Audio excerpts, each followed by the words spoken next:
dákun mọ́ mà jẹ́ àìsàn fi lé wa ṣe gbùgbé. Àìsàn kéré, àìsàn tóbi, àìsàn ò ní mọ̀ dẹ́yìn o. Ẹ wò ó, ẹnì kí ni mi the oilfem tún fẹ́ fi ṣúgà ṣe. Ìyẹn iléeṣẹ́ the oilfem herbal ventures tó gbé kalẹ̀ sídìí Òṣogbo.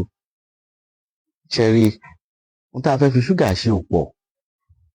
Àǹfààní àti ewu tó wà nínú ṣúgà ló wù wá ká ṣàlàyé fún gbogbo ẹ̀yin tẹ̀ ń gbọ́ wa.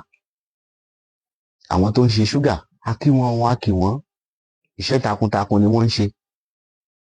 Ṣùgbọ́n àwọn èèyàn kan wà tí ṣúgà dáa fún, àwọn èèyàn kan sì wà tí ṣúgà ò dáa fún. Ẹni kí ni mo ní lọ́kàn?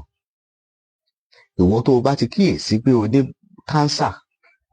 kánsà èyíkéyìí tó o bá ní, má gbàgbé o, ṣúgà ò dáa fún ọ.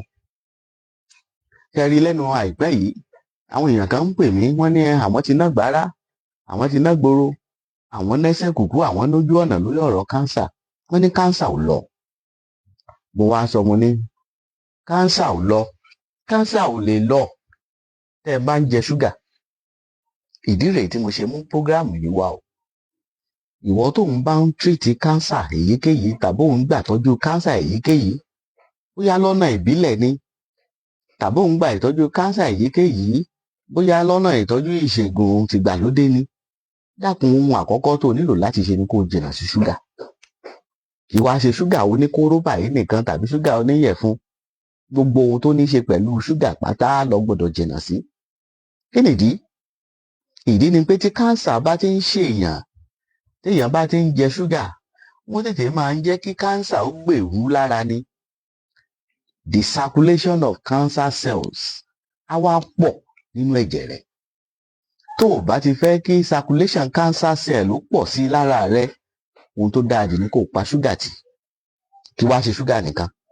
Ṣé o mọ àwọn dírẹ́sì kan náà wà lóríṣiríṣi, tí bí tó o bá ti mú lóde ọ̀mọ́ tí ìgbáyé, ó gbọ́dọ̀ pátì. Àwọn oúnjẹ inú agolo, ó gbọ́dọ̀ pátì. Àwọn kinní kan ṣàwámà ní, kinní kan ṣàw ní, ó gbọ́dọ̀ pa gbogbo ẹ̀ tì kó lè bá àráyé gbé nínú rọ̀rùn. Kódà títí kanṣú, àwọn oúnjẹ tá à ń jẹ tó máa ń mú kí ṣúgà pọ̀ lára, àfi kó pa gbogbo ẹ̀ tì tó bá fẹ́ lálàáfíà o. Ó wá ní kí lọ wàá máa jẹ? Ohun tó dáa jù fún ọ sọ́mọ́, lọ wá ẹ̀fọ́, ewu gbogbo nǹkan green, òun ló dáa jù. Kódà èso ò dáa fún ọ. Wọ́n á ní máa mọ ọsàn, máa jọ̀gẹ̀dẹ̀. Irọ́ ni o.